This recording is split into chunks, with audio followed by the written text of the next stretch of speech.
The thing that I thought was really cool about it is that it helped me understand the condition in a completely different way. And so I think that that's something that I really valued. And so I think that as I reflect on the last 10 years or so, like that's that's what I think I've learned through technology is although it may not impact my practice per se, there's a lot of things that I've learned through technology. According to the World Health Organization 2013, globally between 250,000 and 500,000 people a year experience a spinal cord injury. According to the Centers for Disease Control and Prevention 2022, 223,135 TBI-related hospitalizations occurred in 2019, and 64,362 TBI-related deaths occurred in 2020. Traumatic brain injuries and spinal cord injuries are most commonly due to car accidents, falls, or acts of violence. They affect all ages and can be prevented and can have serious and lasting impacts. Clients and consumers who are able to receive and utilize assistive technology experience several benefits. Activities of daily living and other occupations are directly impacted and may increase in frequency and efficiency due to a client having the correct tools, mobility aids, and safety needs met. By modifying their environment, clients can remain in the community of their choosing and experience increased or sustained independence in their own home, with decreased financial strain of home remodeling. Communication technology can also make a huge difference in client social participation as well as increased community participation. This is further boosted by community mobility technology and aids, which allow for clients to navigate their neighborhoods or cities as independently and frequently as they wish. Finally, all these factors ultimately increase the quality of life of the consumer. By positively impacting ADL's environment, communication, or community mobility, assistive technology has the potential to create a more satisfying life for a client. For the home services program, we go like about 100-mile radius is approximately where we'll go. Yeah. We go to Rockford. We go almost to the Wisconsin border. We've gone close to Champaign, Kankakee. There is another office that works out in the southern. Say like the top one is probably just your cell phone because I think there's so much you can do on your cell phone from magnification to even just adding a flashlight to think about like older adults, like they'll zoom in on what they're looking at. So like I think there's so much you can do just with a simple cell phone. People used to have to get their entire house modified. Somebody with an STI, for example, would have to get their entire house modified, all the switches, all the electronic equipment, everything, so that they could control it with like their voice. And now Amazon Echo like does it all, right? Another thing that I think is super, super easy is like switches. They're not high tech, right? But if you can get a switch to help you physically access things, I think that that's really, really helpful. So a lot of the times people use like those jelly bean switches or big button switches. So I think that's something else to kind of keep in mind. One that we use a lot is like a visual scanning activity or task. And that's my role as a vision OT. But I use it a lot with my TBI and stroke patients because I think it helps facilitate visual scanning, visual tracking, awareness of their space without doing something just on a piece of paper. So it gets people up, it gets people moving, it gets people active. So the one thing that we use is called a Dynavision. And I don't use it all the time. Again, I'm a tech phobe, so I don't use it that much, but I do find it super helpful. And then we do have a virtual reality room here. I don't use it a lot. Makes me a little nauseous, but that's also just me. But I do think that that's been really fun and helpful to play around with the few times that I have used it.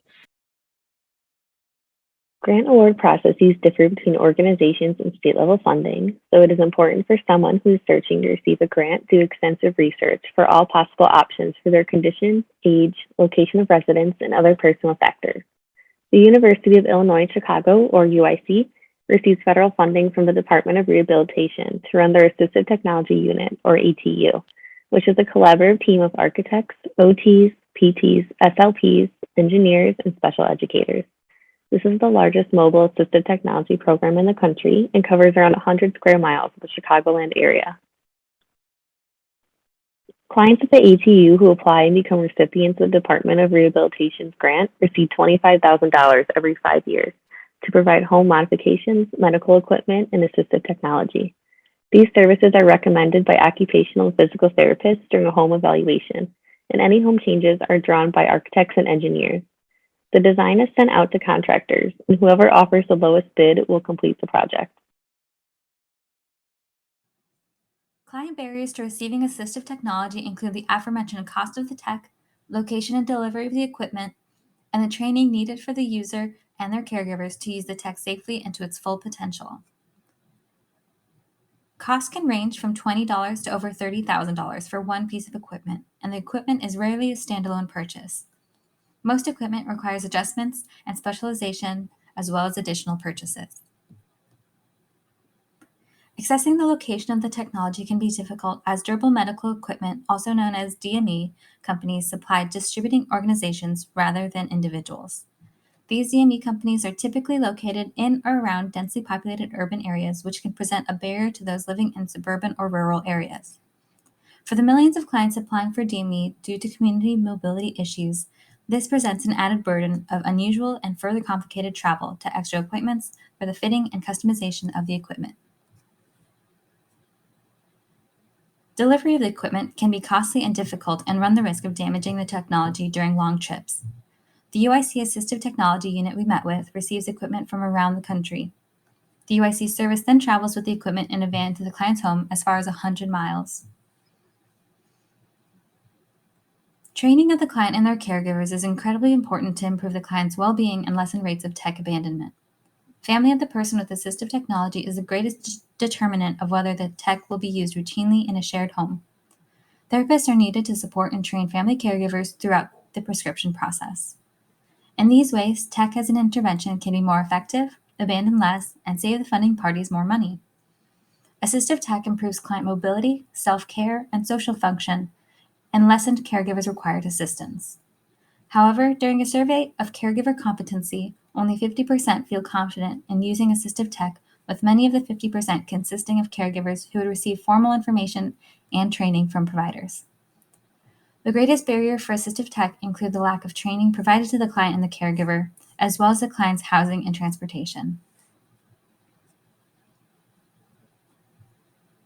Occupational therapists can help assess and match clients with the assistive technology that would best assist their client in achieving greater occupational participation, independence, and quality of life.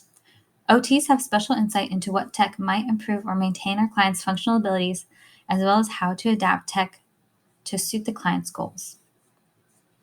OTs can also participate in the delivery of the tech, just as our friends at UIC demonstrate, and like our friends at UIC, can offer clients and caregivers technical support, fitting, individualization, and training upon the delivery of the tech.